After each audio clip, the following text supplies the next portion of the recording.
సంసారి సందులోంచి వెళ్తుంటే ఎబిసారికి అడ్డం వచ్చిందంట. అలా ఉంది ఈ బెట్టింగ్ యాప్ల తంతు.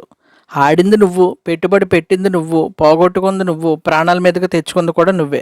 ఇవన్నీ నీ ప్రమేయం లేకుండా జరుగుతున్నాయి అంటే అనుకోవచ్చు, కానీ ఇవన్నీ నీకు తెలిసే చేసావు. గెలిచినప్పుడు, డబ్బులు వచ్చినప్పుడు ఆ క్రెడిట్ నీకు నువ్వు ఇచ్చుకున్నావు, కానీ ఓడిపోయినప్పుడు మాత్రం ఆ బ్లేమ్ ప్రమోట్ చేసిన గాడిద మీదకి తోసేస్తున్నావు. ఎట్టట్ట విజయ్ దేవరకొండ చెప్పాడని ఆయన మాటలు నమ్మి పెట్టుబడి పెట్టి బెట్టింగ్ ఆడేసావా? మరి అదే విజయ్ దేవరకొండ లైగర్ సినిమా సూపర్ ఉంటుందో చూడండి అంటే ఫ్లాప్ చేసావే.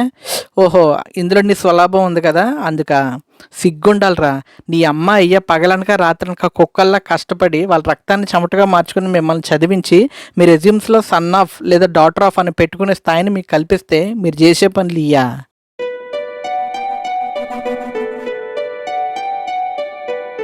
అవగాహన లేనివాడో, అర్థం చేసుకునే వయసు రానివాడో ప్రమోటర్స్ మాట విని ఆడుతున్నాడంటే అర్థం ఉంది. మరి మీకేం పోయే కాలం? నన్ను అడిగితే 10 రూపాయలు పెట్టుబడి పెట్టి 1000 రూపాయలు తెచ్చినోడు మగోడు కాదు. 10 రూపాయల్లో రూపాయి తిని 9 రూపాయలు ఆడు కుటుంబం కోసం ఆదా చేస్తాడు చూడు, ఆడు అసలైన మగోడు. మీకు కావాలంటే లైవ్ ఎగ్జాంపుల్స్ ఇస్తాను. ఒకసారి మీ సిటీస్లో మీ చుట్టుపక్కల ఉంటున్న అక్క అన్న వాళ్ళని చూడండి. వాళ్ళు అక్కడ వాళ్ళు కాదు, ఎక్కడి నుంచో ఇక్కడికి వచ్చి గొర్రెల్లా కష్టపడి తిని తినక స్విగ్గీల్లో జొమాటోల్లో సతమతమైపోతూ ఉంటారు. వాళ్ళు టైంకి తింటారో లేదో తెలియదు, కానీ టైంకి ఇంటికి డబ్బులు మాత్రం పంపిస్తారు. అది బాధ్యత అంటే. సినిమాకి వెళ్ళడానికి నీ దగ్గర 1000 రూపాయలు ఉంటే మల్టీప్లెక్స్లో 500 పెట్టి సినిమా చూసి మిగిలిన 500తో మింగి తాగేసేవాడు గొప్పడు కాదు. 100 రూపాయలు పెట్టి సినిమా చూసి 50 రూపాయలతో సమోసాలు తిని 10 రూపాయలతో బైక్ పార్కింగ్ టికెట్ కొని ఒక టీ తాగి ఓ దమ్ము కొట్టి ఇంటికొచ్చి మిగిలిన 800ని వాడి చెల్లి చేతిలో పెడతాడు చూడు, వాడు గొప్పడు అంటే. ఎవడో పనికిమాలినోడు చెప్పిన మాట విని పెట్టుబడి పెట్టి ప్రాణాల మీదకి తెచ్చుకోమని ఎవడు చెప్పాడు? ఉన్న పలంగా నువ్వు గొప్పడు అయిపోవాలంటే ఏదో పెద్ద సూపర్ హీరో అయిపోవాల్సిన అవసరం లేదు. నీ వెనకాల వాళ్ళ కోసం ఆలోచించే మనస్తత్వం ఉంటే చాలు. ఈ ప్రపంచంలో నిన్ను మించిన గొప్పవాడు ఎవ్వడో ఉండడు. ఆల్రెడీ భగవంతుడు మన జీవితాలతోనూ ఆ జీవితంలో ఉన్న దరిద్రాలతోనూ ఒక ఆట ఆడుకుంటానే ఉన్నాడు. మళ్ళీ ప్రత్యేకంగా ఈ బుడబొక్కలో బెట్టింగ్ ఆటలు అవి మనకు అవసరమా? గుర్తుపెట్టుకోండి, మన జేబులో 10 రూపాయలు ఉంటే కలిగే ధైర్యం అంతా ఇంత కాదు. అలాగే మన జీవితంలో 10 లక్షల అప్పు ఉంటే కలిగే భయం కూడా అంతా ఇంత కాదు. ఈ రెండిట్లో ఎటువైపు ఉండాలి అనేది మీరు తీసుకునే నిర్ణయాల మీదే ఆధారపడి ఉంటుంది. అవేర్నెస్ అనేది ఎవడో వచ్చి ఇస్తేనో అలేకే చిట్టి పికిల్స్ తింటేనో వచ్చేది కాదు. అది నీ అంతటి నీకు రావాల్సిన నువ్వు తీసుకోవాల్సిన నిర్ణయం. ఒకప్పుడు అంటే నా చిన్నప్పుడు మా ఊర్లో సారా వ్యాపారం చాలా హల్చల్గా జరిగేది.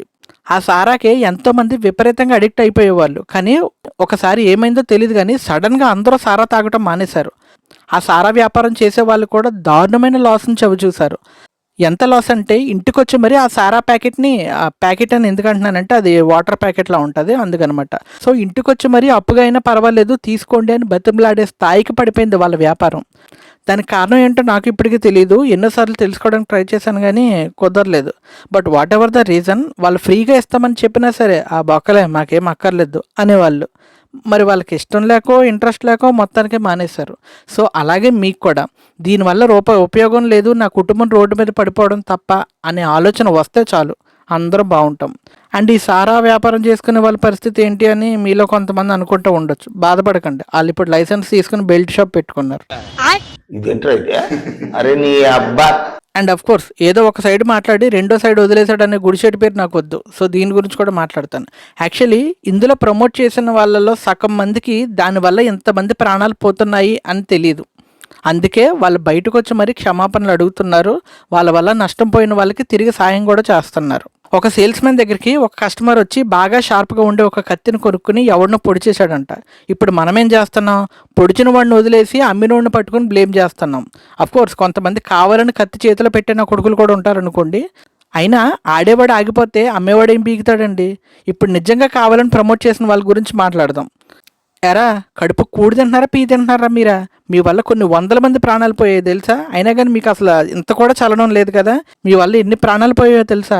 ఎంతమంది తల్లులు కడుపు మంట మీకు తగులుతుందో తెలుసా? అదే సావు మీ ఇంటి వరకు వస్తే కానీ మీకు ప్రాణం విలువ తెలియదురా. అయినా ప్రపంచం ఎప్పుడు బాగుపడుతుందో తెలుసా? మీలాంటి అడ్డమైన వాళ్ళకి, అతి ఆలోచన కలిగిన ఆడదానికి దూరంగా ఉన్నప్పుడే మనిషి జీవితం బాగుపడుతుంది. అలా బాగుపడ్డ వాళ్ళ సంఖ్య ఎక్కువగా ఉన్నప్పుడే ప్రపంచం కూడా బాగుపడుతుంది. ఎనీహౌ, ఎవరైతే వీడియోని ఇక్కడ వరకు చూసారో వాళ్ళకి నా ఈ చిన్న రిక్వెస్ట్, దయచేసి ఈ వీడియోని లైక్ చేయకుండా మీ ఒపీనియన్ కామెంట్ చేయకుండా మాత్రం వీడియోని క్లోజ్ చేయకండి. ఏమో మీరు చేసే ఒక్క షేర్ వల్ల ఈ వీడియో కరెక్ట్ పర్సన్ దగ్గరికి వెళ్ళొచ్చు. ఒక ప్రాణాన్ని కాపాడే శక్తి మీ వేలు చివర ఉంది. సో దయచేసి దాన్ని ఉపయోగించకుండా ఉండకండి. ఇంత కష్టపడి చేసిన వీడియోని విలువలేని వికట జీవులాగా వదిలేయకండి ప్లీజ్. అండ్ ఈ వీడియోని నాకు ఇంత ఎమోషనల్గా ఎండ్ చేయడం ఇష్టం లేదు. బికాజ్ మన నుంచి కొద్దిగా ఎంటర్టైన్మెంట్ కూడా కోరుకునే వ్యక్తులు ఉన్నారు. సో వాళ్ళ కోసం ఇది. This is J signing off from now to talks. Thank you.